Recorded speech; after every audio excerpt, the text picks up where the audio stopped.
Alemania está en un nuevo conflicto. Tiene la intención el primer ministro Olaf Scholz de seguir apoyando a Ucrania entregando una enorme cantidad de recursos, prácticamente 18,000 millones de euros se estima para este año, o es lo que quiere entregar Olaf Scholz a los ucranianos, a Zelensky. Pero mientras esto ocurre, el mandatario también tiene la firme intención de llevar a cabo sus planes de subvencionar 10 gigavatios de nueva capacidad de generación a gas. Esto por un valor de aproximadamente 17,000 millones de dólares. Además, en enero del 2024, este país registró su mayor nivel de generación de gas desde el 2022. A pesar de su intención de mudarse a las energías verdes y que todo sea más seguro, más tranquilo, Alemania no puede. Depende mucho del gas. Parece que poco a poco están sacando sus cabezas del suelo y están reconociendo que necesitan por lo menos, y por ahora, todavía el gas. Ya sea ruso, ya sea de otro país, pero necesitan gas. Las energías limpias no son lo suficientemente útiles para estos países, no solo Alemania, sino también la Unión Europea.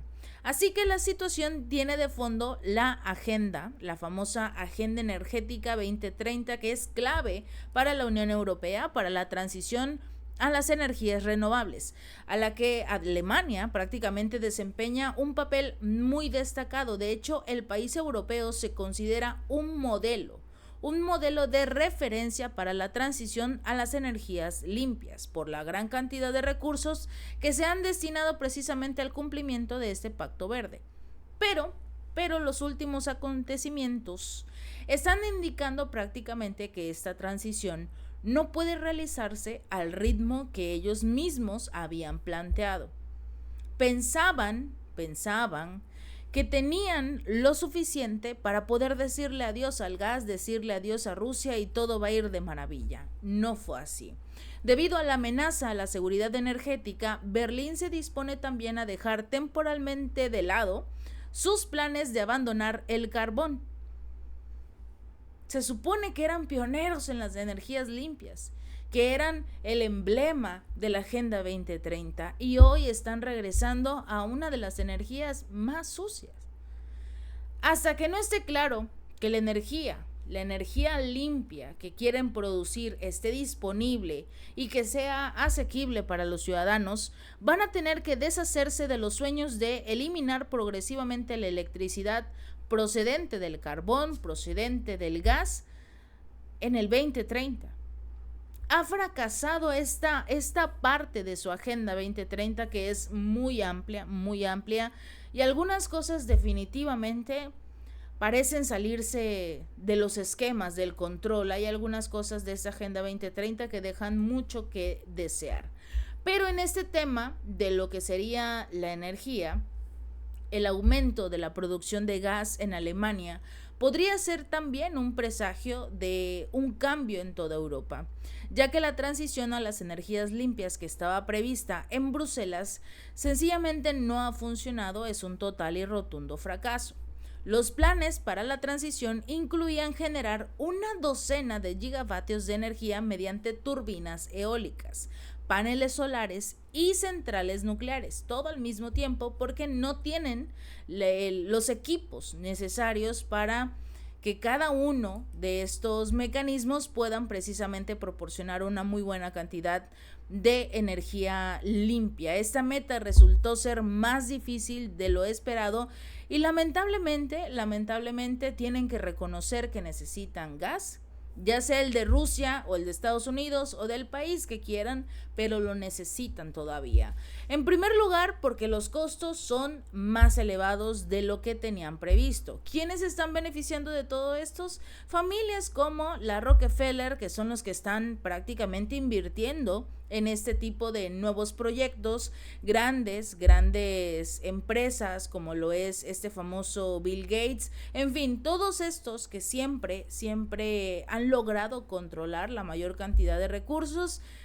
Y seamos honestos, se beneficiaron de este tema de la energía limpia porque en su momento también impulsaron las energías a base del carbón, a base del gas. Entonces quieren tener todo el panorama completo para seguir siendo obviamente aquellos que controlen el dinero y el mundo. En segundo lugar, fue la decepcionante demanda de energía solar. No tienen los paneles suficientes para abastecer a la población. Y en tercer lugar, porque las baterías a escala comercial siguen siendo una alternativa demasiado cara a los hidrocarburos. Por ejemplo, el litio. Poco a poco está incrementando su valor para crear este tipo de baterías y lo saben absolutamente todos.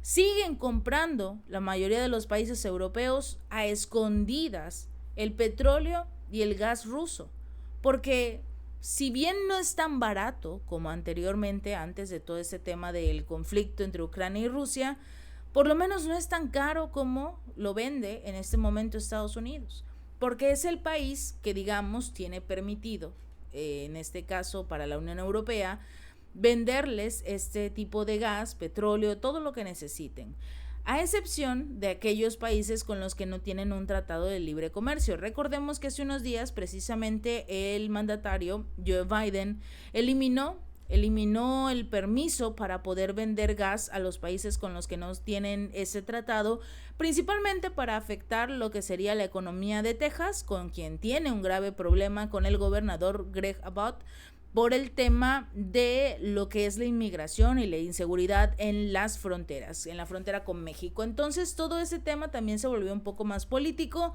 pero finalmente los países europeos tienen que pagar mucho más del precio incluso del mercado internacional para poder obtener un poco de gas, un poco de petróleo, un poco de combustible.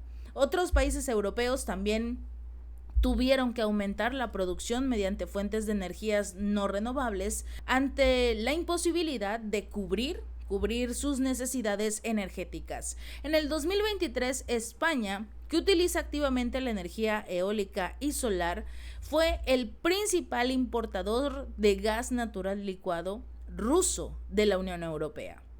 A pesar de que tienen empresas tan importantes que se dedican precisamente a las energías limpias. Y aún así, fueron el principal importador de gas natural licuado de Rusia. Entre enero y octubre del 2023, Bélgica importó un 50% más de gas ruso que en el mismo periodo del 2022. Los Países Bajos, por ejemplo, han reanudado la producción de gas del yacimiento de Groninga, lo que afecta a la actividad sísmica de esta región. Y aún así, no quieren reconocer que su proyecto, su Agenda 2030, no sirve. Tras el inicio de esta operación militar de Rusia en Ucrania, Alemania dijo que no había ningún problema, que ellos iban a eliminar progresivamente los recursos energéticos accesibles rusos en favor del gas natural licuado estadounidense, que es mucho, mucho más caro. De depender de Rusia, pasaron a depender de Estados Unidos. El problema es que Estados Unidos no tiene amigos. Y eso se le olvidó a Olaf Scholz. No es amigo de Biden, no es amigo de Estados Unidos, porque no lo está ayudando. En un momento de necesidad, de tantos problemas, incluso este tema del sabotaje contra los gasoductos Nord Stream 1 y 2 en septiembre del 2022, no es tu amigo. Y aún así prefieres seguir comprando los productos de ese país, está bien, pero tendrás que sufrir las consecuencias de tus acciones. Se presume que la economía de Alemania va a continuar sufriendo graves golpes debido a todo este tema de la compra de gas estadounidense. Si esto es lo que prefiere el mandatario alemán, Olaf Scholz, adelante. Que siga destruyendo su economía, su país y el modo de vida que tenían anteriormente. Si este video te gustó, no olvides darle like y compartir y suscribirte. Nos vemos la próxima.